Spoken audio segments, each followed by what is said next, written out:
Okay, ಎಲ್ಲ ನನ್ನ ಸ್ಪರ್ಧಾರ್ಥಿಗಳಿಗೆ ಈ ದಿನದ ಶುಭಾಶಯಗಳು. ಈ ದಿನದ ಶುಭಾಶಯಗಳನ್ನು ಕೋರ್ತಾ ಈ ದಿನ ಮುಂದುವರಿದ ಭಾಗ ಅಂದ್ರೆ ಲಾಸ್ಟ್ ಕ್ಲಾಸಲ್ಲಿ ಏನು ಹೇಳ್ತೀವಿ ಅದರ ಮುಂದುವರಿದ ಭಾಗ ಸಮಾಸಗಳ ಕುರಿತು ಚರ್ಚೆ ಮಾಡ್ತಿದ್ವಿ. ಯಾವುದ್ರೆ ಕನ್ನಡ ವ್ಯಾಕರಣದಲ್ಲಿ ಸಮಾಸಗಳ ಕುರಿತು ಚರ್ಚೆ ಮಾಡ್ತಿದ್ವಿ. ಆ ಸಮಾಸದಲ್ಲಿ ಮೊದಲನೆಯದಾಗಿ ಯಾವುದ್ರಿ ಉತ್ತರ ಪದ ಅರ್ಥ ಪ್ರಧಾನತೆಯ ಸಮಾಸಗಳು ಮುಗಿಸಿದ್ವಿ. ಯಾವ್ಯಾವ ಉತ್ತರ ಪದ ಅರ್ಥ ಪ್ರಧಾನತೆಯ ಸಮಾಸಗಳು? ತತ್ಪುರುಷ ಸಮಾಸ, ನೆಕ್ಸ್ಟ್ ಕರ್ಮಧಾರಯ ಸಮಾಸ, ನೆಕ್ಸ್ಟ್ ದ್ವಿಗು ಸಮಾಸ, ನೆಕ್ಸ್ಟ್ ಗಮಕ ಸಮಾಸ, ಕ್ರಿಯಾ ಸಮಾಸ.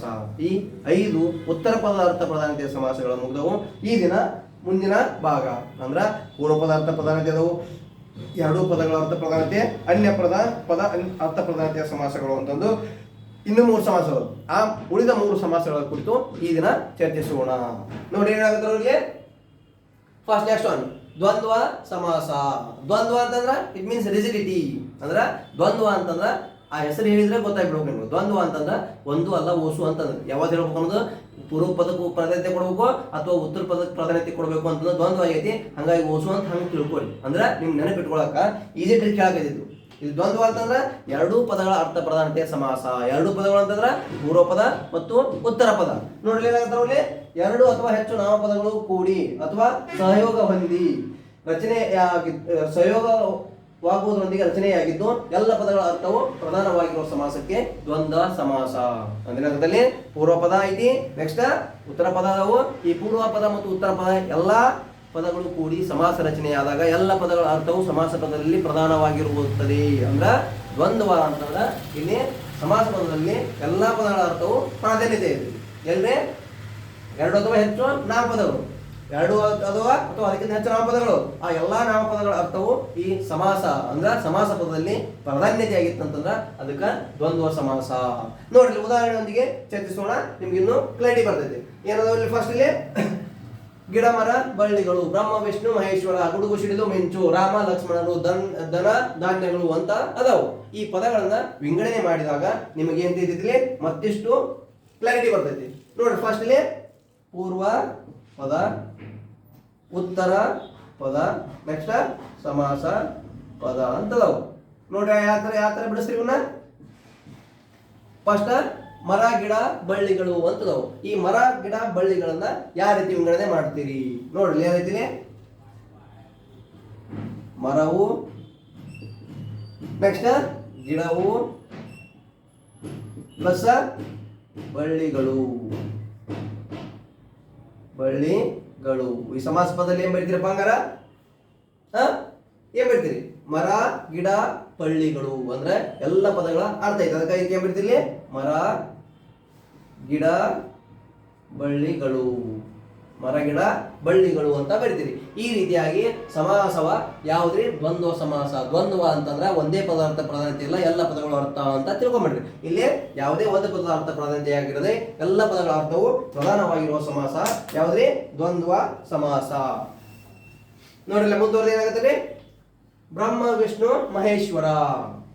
ನೆಕ್ಸ್ಟ್ ಸೆಕೆಂಡ್ ಒನ್ ಏನಾಗ್ತದ? ಬ್ರಹ್ಮ ವಿಷ್ಣು ಮಹೇಶ್ವರ ಐತಲ್ಲ, ಈ ಪದವನ್ನ ವಿಂಗಡಣೆ ಮಾಡಿದಾಗ ಏನಾಗೈತಿ ನೋಡಿ. ಏನಾಗ್ತದೆ?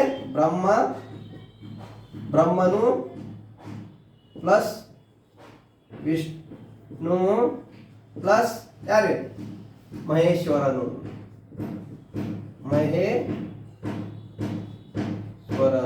ಏನಾಗ್ತದ? ಬ್ರಹ್ಮ ವಿಷ್ಣು ಮಹೇಶ್ವರ. ಇಲ್ಲಿ ನೋಡಿದ್ರೆ ಬ್ರಹ್ಮನು ವಿಷ್ಣುನು ಮತ್ತು ಮಹೇಶ್ವರ ಒಬ್ಬರಲ್ಲ 3 ಮಂದಿ ಅಂತ ಹೇಳ್ತಾರೆ. ಅಂದ್ರೆ ಸಮಾಸ ಪದದಲ್ಲಿ ಏನ್ ಬರ್ಬೇಕ್ರಿ? 3 ಪದಗಳ ಪ್ರಾಧಾನ್ಯತೆ ಅಂದ್ರೆ 3 ಪದಗಳ ಪ್ರಾಧಾನ್ಯ ಇರ್ತೈತಿ. ಹಂಗಾಗಿ ಏನಾಗ್ತದ? ಬ್ರಹ್ಮ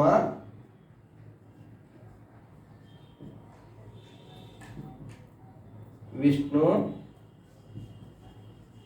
ಮಹೇಶ್ವರ.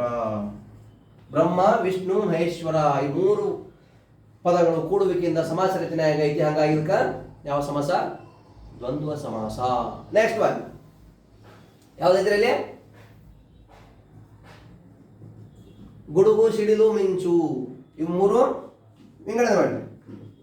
ಗುಡುಗು ಪ್ಲಸ್ ಸಿಡಿಲು ಪ್ಲಸ್ ಮಿಂಚು ಏನಾಗಿದ್ರದು? ಗುಡುಗು ಸಿಡಿಲು ಮಿಂಚುಗಳು. ಅಂದ್ರ ಒಂದೇ ಇಲ್ಲ ಅಂತ ಹೇಳಕತ್ತಲ್ಲಿ. ಗುಡುಗುನು ಐತಿ, ಸಿಡಿಲು ಐತಿ, ಮಿಂಚು ಐತಿ. ಹಾಗಾಗಿ ಎಲ್ಲ ಪದಗಳ ಅರ್ಥ ಪ್ರಾಧಾನ್ಯತೆ. ಹಾಗಾಗಿ ಎಲ್ಲ ಪದಗಳ ಅರ್ಥ ಪ್ರಾಧಾನ್ಯತೆ ಯಾವ್ದ್ರಿ? ದ್ವಂದ್ವ ಸಮಾಸ. ದ್ವಂದ್ವ ಅಂತಂದ್ರ ಇಲ್ಲಿ ಯಾವ್ದು ಒಂದು ಪ್ರಾಧಾನ್ಯತೆ ಅಂತ ಹೇಳಕ್ ಸಾಧ್ಯ ಇಲ್ಲ ಅಂತ ಹಂಗೆ ನೆನಪಿಡ್ಬೇಕು. ಹೆಂಗ್ ನೆನಪಿಡ್ಬೇಕು? ದ್ವಂದ್ವ. ದ್ವಂದ್ವ ಅಂತಂದ್ರ ಇಲ್ಲಿ ಪೂರ್ವ ಪದನ ಪ್ರಾಧಾನ್ಯತೆ ಹೇಳಕ್ಕಾಗಲ್ಲ, ಉತ್ತರ ಪದನ ಪ್ರಾಧಾನ್ಯತೆ ಅಂತ ಹೇಳಕ್ಕಾಗಲ್ಲ. ಅಂದ್ರ ಎಲ್ಲಾ ಪದಗಳ ಅರ್ಥನು ಪ್ರಾಧಾನ್ಯವಾಗಿ ಉಳ್ಳಂತ ಸಮಾಸ ದ್ವಂದ್ವ ಸಮಾಸ. ನೆಕ್ಸ್ಟ್ ಏನೈತಿ ಇಲ್ಲಿ? ರಾಮ ಲಕ್ಷ್ಮಣ. ನೆಕ್ಸ್ಟ್ ರಾಮನು ಪ್ಲಸ್ ಲಕ್ಷ್ಮಣನು. ಲಕ್ಷ್ಮಣನು ಏನಾಗ್ತಿರದ?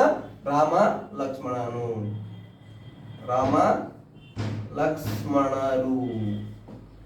ರಾಮನು ಪ್ಲಸ್ ಲಕ್ಷ್ಮಣನು, ರಾಮ ಲಕ್ಷ್ಮಣರು. ಯಾವ್ದ್ರಿ ಅದು? ದ್ವಂದ್ವ ಸಮಾಸಕ್ಕೆ ಉದಾಹರಣೆ. ನೆಕ್ಸ್ಟ್ ಧನ ಧಾನ್ಯಗಳು. ಏನಾಗ್ತಿರೋದು? ಧನ ಧಾನ್ಯಗಳು. ಧನವು ಪ್ಲಸ್ ಧಾನ್ಯವು. ಧನ ಧಾನ್ಯಗಳು ಅಂದ್ರ ಧನವು ಏನಾಗೈತೆ? ದಾನವು. ಇಲ್ಲಿ ಒಂದಕ್ಕ ಧನಕ್ಕೆ ಪ್ರಾಧಾನ್ಯತೆ ಇಲ್ಲ ಅಥವಾ ದಾನಕ್ಕೆ ಪ್ರಾಧಾನ್ಯತೆ ಇಲ್ಲ, ಎರಡೂ ಪದಗಳು ಪ್ರಾಧಾನ್ಯತೆ ಆಗೈತಿ. ಹಂಗಾಗಿ ಇದಕ್ಕ ದ್ವಂದ್ವ ಸಮಾಸ ಅಂತ ಹೇಳ್ತಾರೆ. ತಿಳಿದ್ರಿ? ದ್ವಂದ್ವ ಸಮಾಸ ಅಂತಂದ್ರ ಏನಿಲ್ಲ, ಎರಡು ಅಥವಾ ಹೆಚ್ಚು ನಾಮಪದಗಳು ಕೂಡಿ ಅಥವಾ ಸಹಯೋಗದೊಂದಿಗೆ ರಚನೆಯಾಗಿದ್ದು ಎಲ್ಲ ಪದಗಳ ಅರ್ಥ ಪ್ರಧಾನತೆ. ಇಲ್ಲಿ ನೆನಪಿಡಬೇಡಿ, ಇಲ್ಲಿ ಏನಿದೆ?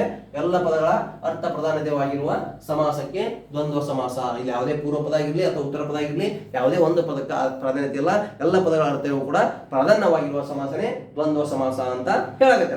ನೆಕ್ಸ್ಟ್ ಯಾವ್ದೈತಿ ಇಲ್ಲಿ? ಅಂಶಿ ಸಮಾಸ. ಅಂದ್ರೆ ದ್ವಂದ್ವ ಸಮಾಸ ಮುಗಿತು. ನೆಕ್ಸ್ಟ್ ಅಂಶಿ ಸಮಾಸ.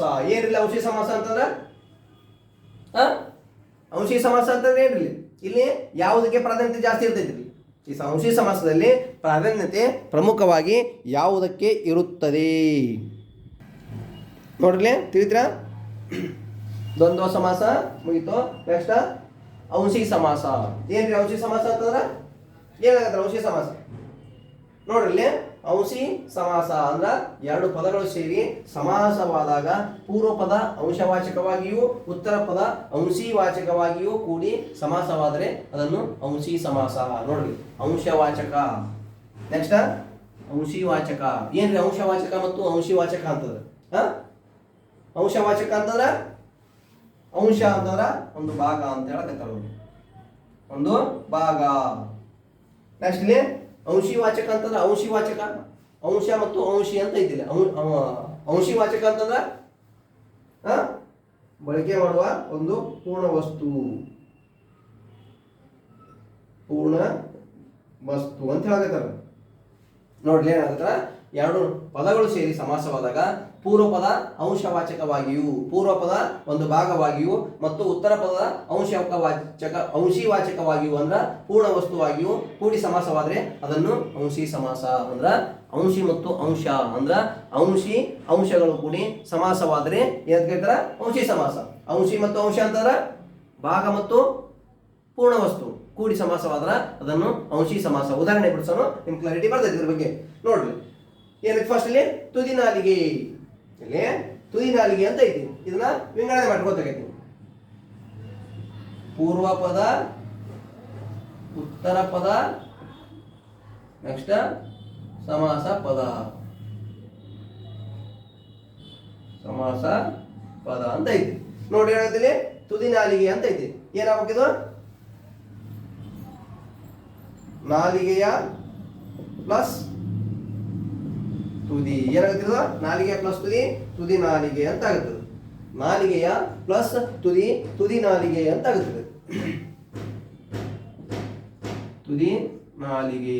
ನೋಡಿ ಅದಕ್ಕೆ ಪ್ರಾಧಾನ್ಯತೆ ಕೊಡ್ಕೋತಾವಲ್ಲಿ. ನಾಲಿಗೆಯು ಅಧಿಕ ಪ್ರಾಧಾನ್ಯತೆ ಐತೋ ಅಥವಾ ತುದಿ ಪ್ರಾಧಾನ್ಯತೆ ಅಂದ್ರ ನಾಲಿಗೆ ಪ್ರಮುಖ ಪ್ರಾಧಾನ್ಯತೆ. ಹಾಗಾಗಿ ಪೂರ್ವ ಪದ ಅರ್ಥ ಪ್ರಾಧಾನ್ಯತೆ ಅಂತ ಹೇಳಿದ್ರೆ ಈ ಸಮಾಸವನ್ನ ಪೂರ್ವ ಪದ ಅರ್ಥ ಪ್ರಾಧಾನ್ಯತೆಯ ಸಮಾಸ ಅಂತ ಹೇಳ್ತಾರೆ. ಅದಕ್ಕೆ ಅವರು ನೋಡಿ ಪೂರ್ವ ಪದ ಅಂಶವಾಚಕವಾಗಿಯೂ ಉತ್ತರ ಪದ ಅಂಶಿವಾಚಕವಾಗಿಯೂ ಕೂಡಿ ಸಮಾಸ ರಚನೆ ಆದ್ರೆ ಅದನ್ನು ಅಂಶಿ ಸಮಾಸ ಅಂತ ಹೇಳ್ತಾರೆ. ಈ ಅಂಶಿ ಸಮಾಸದಲ್ಲಿ ಇವು ಏನ್ ಪ್ರಾಧಾನ್ಯತೆ ಇರ್ತೈತ್ರಿ? ಅಂಶಿ ಮತ್ತು ಅಂಶ. ಅಂಶಿ ಮತ್ತು ಅಂಶ ಅಂದ್ರೆ ಏನು ಅನ್ನೋದು ಪ್ರಮುಖವಾಗಿ ನಾವು ನೋಡಬೇಕು. ಅಂಶಿ ಮತ್ತು ಅಂಶಗಳನ್ನ ಕರೆಕ್ಟ್ ಆಗಿ ನೋಡಿದ್ವಿ ಅಂತಂದ್ರ ಈ ಸಮಾಸ ತಿಳಿದಂಗೆ, ಈ ಸಮಾಸ ಬಂದಂಗೆ ಅಂತ ಹೇಳಕತ್ತಾರ ಅವರು. ಅದಕ್ಕೆ ಮುಂದುವರೆದು ನೋಡ್ರಿ ಹೇಳಕತ್ತಾರ. ಮುಂದುವರೆದ್ರಿ ಯಾವ್ದು ಇನ್ನೊಂದೈದು ನೋಡ್ರಿ, ಹಿನ್ನೆಲೆ. ನೆಕ್ಸ್ಟ್ ಅದನ್ನ ಬಿಡಿಸಿ. ಸೆಕೆಂಡ್ ಒನ್ ಹಿಂದಲೆ ಅಂತ ಐತಿ. ಈ ಹಿಂದಲೆ ಎಂಬ ಪದವನ್ನ ವಿಂಗಡಣೆ ಮಾಡಿದ್ರ ಯಾವ ರೀತಿ ವಿಂಗಡಣೆ ಆಕೈತಿ ನೋಡ್ರಿ. ಹಿಂದಲೆ ತಲೆಯ ಪ್ಲಸ್ ಹಿಂದೆ ಏನ್ರಿದು ಹಿಂದೆಲೆ ಅಂದ್ರ ನಮ್ ತರಿ ಹಿಂದ ಅಂತ ಹೇಳ್ತಾರೆ. ನಮ್ ತರಿ ಹಿಂದ ಏನಂತಾರ ನೋಡ್ಲಿ, ತಲೆಯ ಪ್ಲಸ್ ಹಿಂದೆ ಹಿಂದಲೆ ಅಂದ್ರೆ ಹಿಂದಲೆ ಅಂತಂದ್ರ ನೋಡ್ರಿ. ಹಿಂದಲೆ ಎದಕ್ಕೆ ಪ್ರಾಧಾನ್ಯತೆ ಕೊಡಕತ್ತಾರ ನೋಡ್ಲಿ, ಹಿಂದಕ್ಕೆ ಪ್ರಾಮುಖ್ಯತೆ ಕೊಡಕತ್ತಾರೋ ಅಥವಾ ತಲೆಗೆ ಪ್ರಾಮುಖ್ಯತೆ. ಪ್ರಮುಖವಾಗಿ ಮೊದಲ ತಲೆ, ಅದು ಹಿಂದಾಯ್ತು ಮುಂದಾಯ್ತು ಅದು secondary. First they are going to be given first preference to the ತಲಿ. ಅಲ್ಲಿ ತಲೆಗೆ ಪ್ರಾಮುಖ್ಯತೆ ಮೊದಲ ನೋಡ್ರಿ, ಮತ್ತೇನು ವಿಶೇಷ ಇಲ್ಲ. ನೆಕ್ಸ್ಟ್ ಯಾವ್ದೈತ್ರಿ, ಹಿಂದಲೆ ಮುಗಿತು. ನೆಕ್ಸ್ಟ್ ಅಂಗಾಲು.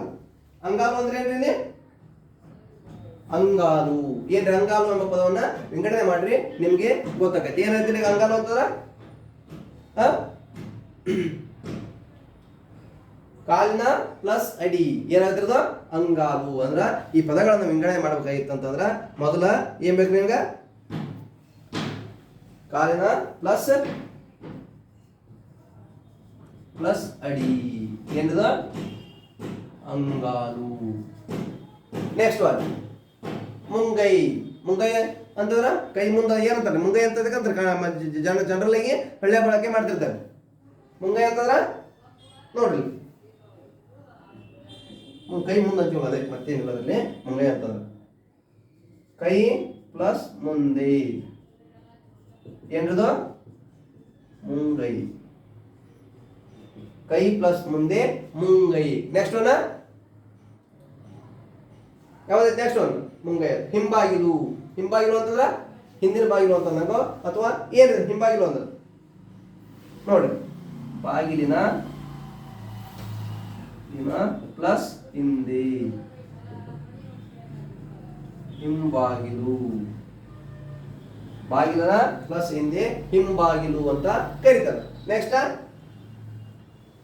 ಮುಂಗೈ ಬಿಡಿಸಿಲ್ಲ, ಬಿಟ್ಟಿಲ್ಲ ಹಿಂಬಾಗಿಲು. ನೆಕ್ಸ್ಟ್ ತುದಿ ಮೂಗು. ಏನ್ರಿ ತುದಿ ಮೂಗು ಅಂತಂದ್ರ ತುದಿ ಮೂಗು ಯಾವ ರೀತಿ ಪದ ವಿಂಗಡಣೆ ಮಾಡಿದ್ರ ತುದಿ ಮೂಗು. ನೆಕ್ಸ್ಟ್ ಇನ್ನೊಂದು ಮಧ್ಯರಾತ್ರಿ. ಹಿಂಬಾಗಿಲು ಬಿಡ್ಸಿನಿ. ನೆಕ್ಸ್ಟ್ ತುದಿ ಮೂಗು, ಮೂಗಿನ ಪ್ಲಸ್ ತುದಿ, ತುದಿ ಮೂಗು. ನೆಕ್ಸ್ಟ್ ಒನ್ನ ಮಧ್ಯರಾತ್ರಿ. ರಾತ್ರಿಯ ಪ್ಲಸ್ ಮಧ್ಯ ಅಂದ್ರ ಯಾವಾಗ ಪ್ರಾಧಾನ್ಯತೆ ಕೊಡಕತ್ತಾರ, ಪೂರ್ವ ಪದಕ ಆದ್ಯತೆ ಕೊಡಕತ್ತಾರ. ಹಂಗಾಗಿ ಫಸ್ಟ್ ಒನ್ನ ತುದಿ ಮೂಗು ಅಂತ ಇದ್ದ. ಏನಾಗತ್ತಾರ ವಿಂಗಡಣೆ ಮಾಡಿದ್ರ ಮೂಗಿನ ಪ್ಲಸ್ ತುದಿ, ತುದಿ ಮೂಗು. ನೆಕ್ಸ್ಟ್ ಒನ್ನ ಮಧ್ಯರಾತ್ರಿ. ರಾತ್ರಿಯ ಪ್ಲಸ್ ಮಧ್ಯ, ಮಧ್ಯರಾತ್ರಿ. ಎಲ್ಲಿ ಪ್ರಾಧಾನ್ಯತೆಯನ್ನ ಪ್ರಮುಖವಾಗಿ ಅವಲೋಕಿಸೋಣ. ನೋಡ್ರಿ ಏನಾಗತ್ತೆ ಇಲ್ಲಿ ಏನೈತೆ ತುದಿ ಮೂಗು ಅಂತ ಹೇಳಕತ್ತ. ತುದಿ ಮೂಗುವನ್ನು ವಿಂಗಡಣೆ ಮಾಡಿದಾಗ ನಾಲಿಗೆಯ ಪ್ಲಸ್ ತುದಿ, ತುದಿ ನಾಲಿಗೆ, ತುದಿ ನಾಲಿಗೆ, ನಾಲಿಗೆ ಬಗ್ಗೆ ಹೇಳಕತ್ತೈತಿ. ಪ್ರಾಮುಖ್ಯತೆ ಕೊಟ್ಟಿದ್ದವ್ರು ಅದಕ್ಕೆ ನಾಲಿಗೆ ಬಗ್ಗೆ ಕೊಡಕತ್ತಾರ. ಹಂಗಾಗಿ ಪೂರ್ವಪದ ಅರ್ಥ ಪ್ರಧಾನತೆಯ ಸಮಾಸ ಅಂತ ಹೇಳ್ಬೋದು. ನೆಕ್ಸ್ಟ್ ಹಿಂದಲೆ ಅಂತ ಐತಿ. ಮೊದಲ ಪ್ರಾಮುಖ್ಯತೆ ಕೊಟ್ಟಿದ್ದಾಗ ತಲಿಗ್ರಿ, ಅದು ಹಿಂದೈತೋ ಮುಂದೈತೋ ನಡಬಾರ್ದೈತೋ ಅದು secondary. First we are preference to the head, ತಲೆ ಪ್ರಿಫರೆನ್ಸ್ ಐತಿ. ಹಂಗಾಗಿ ತಲೆಯ ಪ್ಲಸ್ ಹಿಂದೆ ಹಿಂದಲೆ. ನೆಕ್ಸ್ಟ್ ಒನ್ನ ಕಾಲಿನ ಪ್ಲಸ್ ಅಡಿ ಅಂಗಾಲು, ಕಾಲಿಗೆ ಪ್ರಾಧಾನ್ಯತೆ ಮೊದಲೈತಿ. ನೆಕ್ಸ್ಟ್ ಕೈ ಪ್ಲಸ್ ಮುಂದೆ ಮುಂಗೈ, ಕೈಯ ಮುಂದೈತೋ ಹಿಂದೋ ಅದೇ ಸೆಕೆಂಡ್ರಿ. ಮೊದಲ ಪ್ರಾಧಾನ್ಯತೆ ಅದಕ್ಕೆ ಕೈಗೆ, ಹಂಗಾಗಿ ಮುಂಗೈ ಅಂತ ಹೇಳ್ತದೆ. ನೆಕ್ಸ್ಟ್ ಬಾಗಿಲಿನ ಪ್ಲಸ್ ಹಿಂದೆ ಹಿಂಬಾಗಿಲು. ಇಲ್ಲಿ ಬಾಗಿಲಿನ ಪ್ಲಸ್ ಹಿಂದೆ ಹಿಂಬಾಗಿಲು ಅಂತಂದ್ರೆ ಯಾವುದಕ್ಕೆ ಉದಾಹರಣೆ ಇದು? ಅಂಶಿ ಸಮಾಸಕ್ಕೆ ಉದಾಹರಣೆ. ನೆಕ್ಸ್ಟ್ ತುದಿ ಮೂಗು.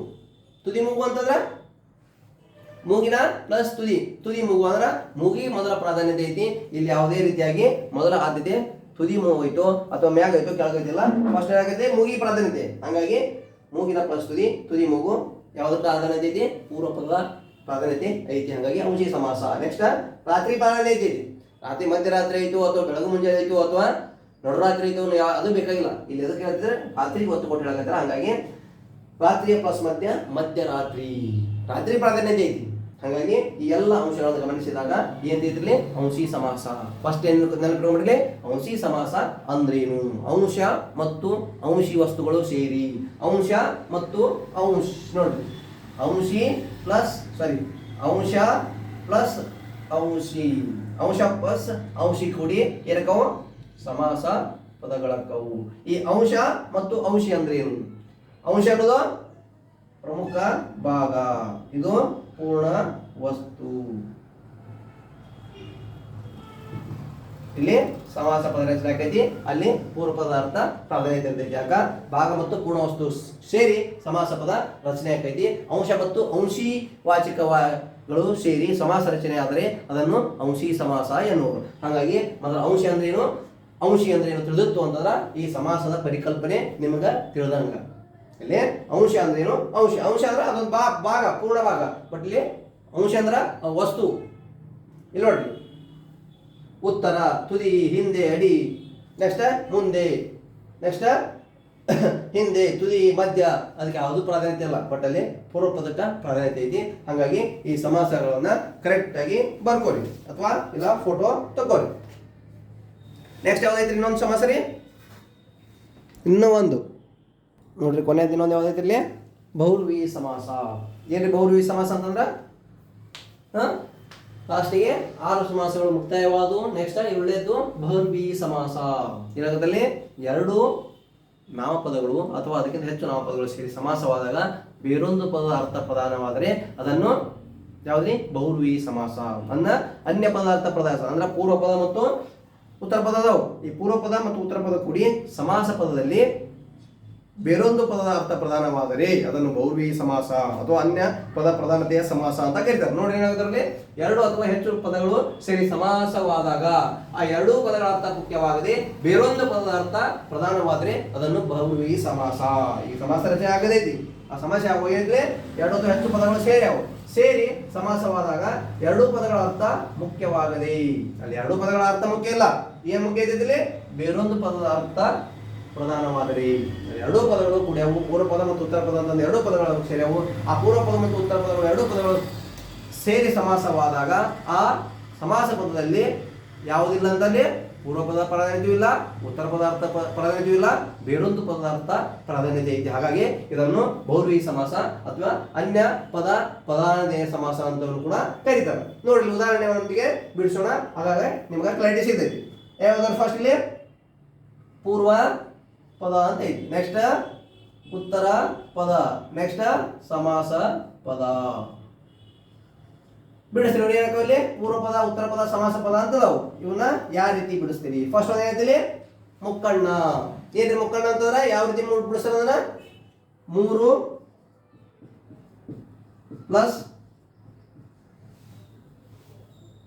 ಪ್ಲಸ್ ಕಣ್ಣುಳ್ಳವನು. ಯಾರೇ 3 ಪ್ಲಸ್ ಕಣ್ಣುಳ್ಳವನು ಮುಕ್ಕಣ್ಣ ಅಂತ ಕರೀತಾರ. 3 ಪ್ಲಸ್ ಕಣ್ಣು ಉಳ್ಳವನು, ಅವನೇ ಮುಕ್ಕಣ್ಣ. ನೋಡ್ಲಿ, 3 ಐತಿ, ಕಣ್ಣುಳ್ಳವನು ಐತಿ, ಇಲ್ಲಿ ಮುಕ್ಕಣ್ಣ ಎಲ್ಲರೂ ಸಹ ಐತೇನ್ರಿ? ಅದಕ್ಕೆ ಎಲ್ಲರೂ ಒಂದು ಪದ ಇದ್ರೆ ಬಂದವಂತ ಅನ್ಸುತ್ತ? ಎಲ್ಲರೂ ನಮ್ಗೆ ಅನಿಸುತ್ತಾ? ಇಲ್ಲ. ಅಂದ್ರ ಅನ್ಯ ಪದ ಪ್ರಧಾನ ಅಂದ್ರ ಅಲ್ಲಿ ವಿಶೇಷವಾದ ಅರ್ಥ ಪ್ರಧಾನತೆ ಇರ್ತೈತಿ. ಅದಕ್ಕೆ ಇದನ್ನ ಏನಂತ ಬಹುರ್ವಿ ಸಮಾಸವನ್ನ ಅನ್ಯ ಪದ ಪ್ರಧಾನತೆಯ ಸಮಾಸ ಅಥವಾ ಪೂರ್ವ ಪದ ಮತ್ತು ಉತ್ತರ ಪದ ಯಾವುದೇ ಪದಗಳು ಅಲ್ಲಿ ಈ ಸಮಾಸದಲ್ಲಿ ಪ್ರಾಧಾನ್ಯತೆ ಪಡೆದಿರೋದಿಲ್ಲ ಅಂತ ಹೇಳ್ತಾರೆ. ನೆಕ್ಸ್ಟ್ ಹಣೆಗಣ್ಣ. ಏನ್ರಿ ಹಣೆಗಣ್ಣ ಅಂತಂದ್ರ ಹಣೆಯಲ್ಲಿ ಯಾರು ಕಣ್ಣುಗಳನ್ನು ಉಳ್ಳವನೋ ಅವನೇ ಹಣೆಗಣ್ಣ. ಹಣೆಯಲ್ಲಿ ಪ್ಲಸ್ ಕಣ್ಣು ಉಳ್ಳವನು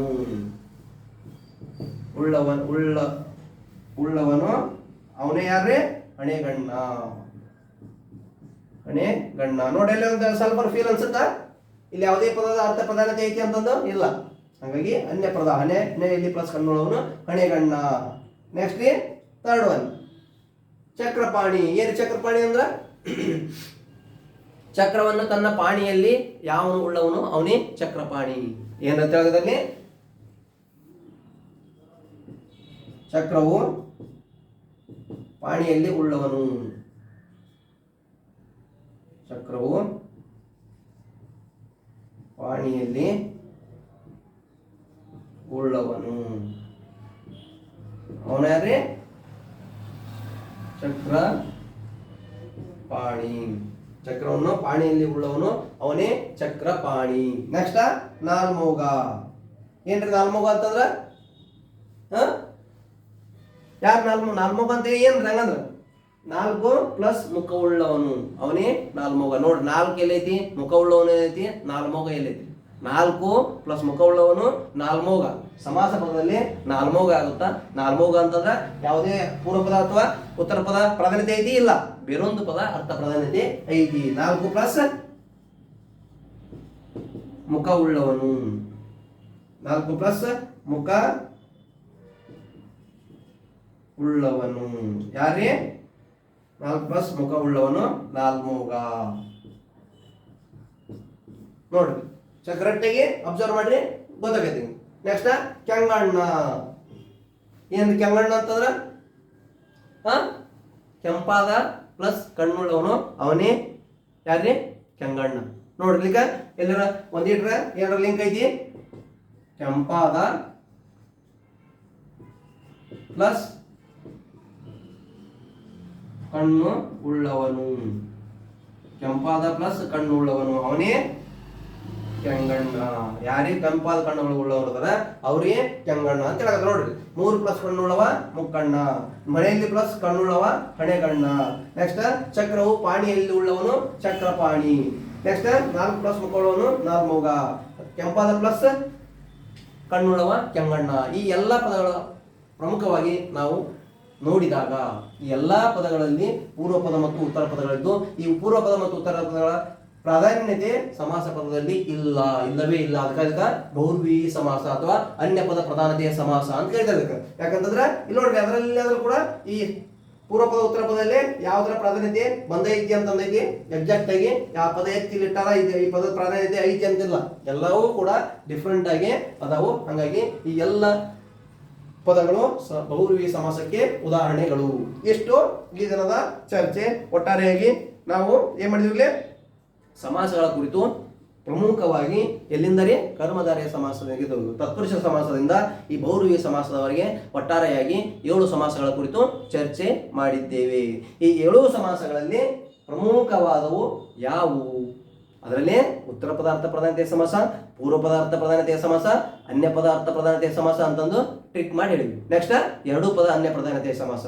ಇಷ್ಟು ಕರೆಕ್ಟ್ ಆಗಿ ನೋಡ್ಕೊಂಡ್ರಿ ಅಂತಂದ್ರೆ ಈ ಸಮಾಸ ಪದಗಳಲ್ಲಿ ಅವರು ಯಾವ ರೀತಿಯಾರ ಕೇಳಿ ಹೆಂಗಾರ ಕೇಳಿ, ಅವರು ಅನ್ಯ ಪದ ಪ್ರಧಾನತೆಯ ಸಮಾಸ ಅಂದ್ರೆ ಯಾವುದು, ಅಥವಾ ಪೂರ್ವ ಪದಾರ್ಥ ಪ್ರಧಾನತೆಯ ಸಮಾಸ ಅಂದ್ರೆ ಯಾವುದು ಹಂಗಾರ ಕೇಳಿ, ಅಥವಾ ಇಲ್ಲಿ ವರ್ಡ್ ಕೊಟ್ಟು ಅವನ್ನ ಡಿವೈಡರ್ ಮಾಡಲಿ, ಅಥವಾ ಇದು ಯಾವ ಸಮಾಸಕ್ಕೆ ಉದಾಹರಣೆ ತಿಳಿ ಹೆಂಗೆ ಕೇಳಿದ್ರು ನಿಮ್ಗೆ ಆನ್ಸರ್ ಬರೋ ರೀತಿಯಾಗಿ ನಮ್ಮ ಅಚೀವರ್ಸ್ ಅಡ್ಡಾ ಅಕಾಡೆಮಿ ವತಿಯಿಂದ ಮಾಡಿದ್ದೇವೆ. ಹಾಗಾಗಿ ನಿಮಗೆ ನಮ್ಮ ಕ್ಲಾಸ್ ಕರೆಕ್ಟ್ ಅನಿಸಿತ್ತು ಅಂತಂದ್ರ ನೀವು ಲೈಕ್ ಮಾಡ್ರಿ, ಸಬ್ಸ್ಕ್ರೈಬ್ ಮಾಡಿ ಮತ್ತು ಮತ್ತೊಬ್ಬರಿಗೆ ಶೇರ್ ಮಾಡ್ರಿ ಅಂತ ಹೇಳ್ತಾ ಎಲ್ಲರಿಗೆ ಮತ್ತೊಮ್ಮೆ ತುಂಬ ಹೃದಯದ ಧನ್ಯವಾದಗಳು. ಹಾಗಾಗಿ ಎಲ್ಲರೂ ನೋಡ್ರಿ, ನಾವು ಹೇಳೋದು ಕರೆಕ್ಟ್ ಕ್ಲಾಸ್ ಅನಿಸಿತ್ತು ಅಂತಂದ್ರೆ ಕರೆಕ್ಟಾಗಿ ನೀವು ನಮಗೆ ಪ್ರೇರಣೆ ನೀಡ್ರಿ ಅಂತ ಒಂದಷ್ಟೇ ಕೇಳೋದು. ನೋಡಿ ಕೆಲವಷ್ಟು ಪದಗಳು ಬರೀತೀನಿ, ಇನ್ನೂ ಕೆಲವಷ್ಟು ಪದಗಳನ್ನು ಬರೀತೀನಿ. ಇದು ನಿಮ್ಮ ಕಾನ್ಸೆಪ್ಟ್ ತಿಳಿದೈತಿಲ್ಲ ಅಂತಂದು ನೀವ ಗುರುತಿಸ್ಕೊಳ್ಳಿ. ಇಟ್ ಮೀನ್ಸ್ ಇದು ಯಾವ ಸಮಾಸಕ್ಕೆ ಉದಾಹರಣೆ. ನಿಮ್ಗೆ ಆ ಕಾನ್ಸೆಪ್ಟ್ ಕರೆಕ್ಟ್ ತಿಳಿದಿಲ್ಲ ಅಂತಂದ್ರೆ ಇನ್ನೊಮ್ಮೆ ಸಮಾಸ ನೋಡ್ಬೇಕು ಅಂತ ಅರ್ಥ. ಅಂದ್ರೆ 100% ನಿಮ್ಗೆ ತಿಳಿದಿಲ್ಲ ಅಂತಂದ್ರೆ ಕೆಲವಷ್ಟು ಬರೀತೀನಿ, ಇಲ್ಲಿ ಪದಗಳು ಬರೀತೀನಿ, ಅಂದ್ರೆ ಅವು ಯಾವ ಸಮಾಸಕ್ಕೆ ಉದಾಹರಣೆ ಎಂಬುದನ್ನ ನೀವು ಹೇಳಬೇಕು. ನೋಡ್ರಿ, 2 ಹಲ್ಲಿ ಅಂತ ಇದೆ, ಇದು ಯಾವ ಸಮಾಸಕ್ಕೆ ಉದಾಹರಣೆ. ನೆಕ್ಸ್ಟ್ ಒಂದು ಇವು ನಾವು ಉದಾಹರಣೆ ಹೇಳ್ಬೇಕ್ರಿ, ಪದ ವಿಂಗಡಣೆ ಮಾಡ್ಬೇಕು. ಉದಾಹರಣೆ ಹೇಳಿ ಯಾವ್ದು ಸಂಬಂಧಿಸ್ತೈತಿ ಅನ್ನೋದನ್ನ ಕಮೆಂಟ್ ಬಾಕ್ಸ್ ಅಲ್ಲಿ ಹಾಕ್ರಿ. ಇವ್ ನೀವು ಕಮೆಂಟ್ ಬಾಕ್ಸ್ ಅಲ್ಲಿ ಹಾಕ್ರಿ. ನೆಕ್ಸ್ಟ್ ಕಮಲಾಸನ. ನೆಕ್ಸ್ಟ್ ಯಾವ್ದ್ರಲ್ಲಿ ಕಮಲಾಸನ. ಇವನ್ನ ಪದ ವಿಂಗಡಣೆ ಮಾಡಿ ಮೊದಲ, ಹಂಗ ಹೇಳಕ ಸಾಧ್ಯ ಇಲ್ಲ. ನೆಕ್ಸ್ಟ್ ಅಷ್ಟಾದಶವು. ಅಷ್ಟಾದಶವು ಅವನ್ನ ವಿಂಗಡಣೆ ಮಾಡಿ ನಿಮ್ಗೆ ಗೊತ್ತಾಗೈತಿ. ನೆಕ್ಸ್ಟ್ ಕಾವ್ಯ ಬರೆದನು.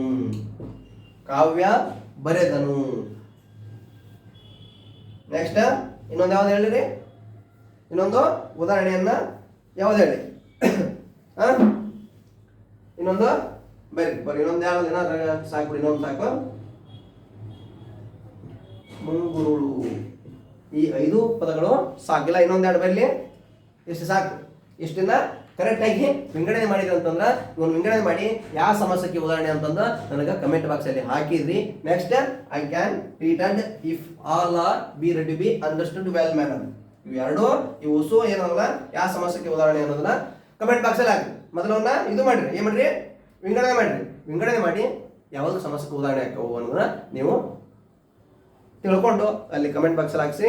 ಎಷ್ಟು ಹೇಳಿದ್ರ ನಮಗೆ ಅಥೆಂಟಿಕ್ ಆಗಿ ನಿಮ್ಗೆ ಅರ್ಥವಾಗಿದೆ ಅಂತಂದು ಭಾವಿಸುತ್ತೇವೆ. ಮತ್ತೊಮ್ಮೆ ಎಲ್ಲರಿಗೂ ಶುಭಾಶಯಗಳು.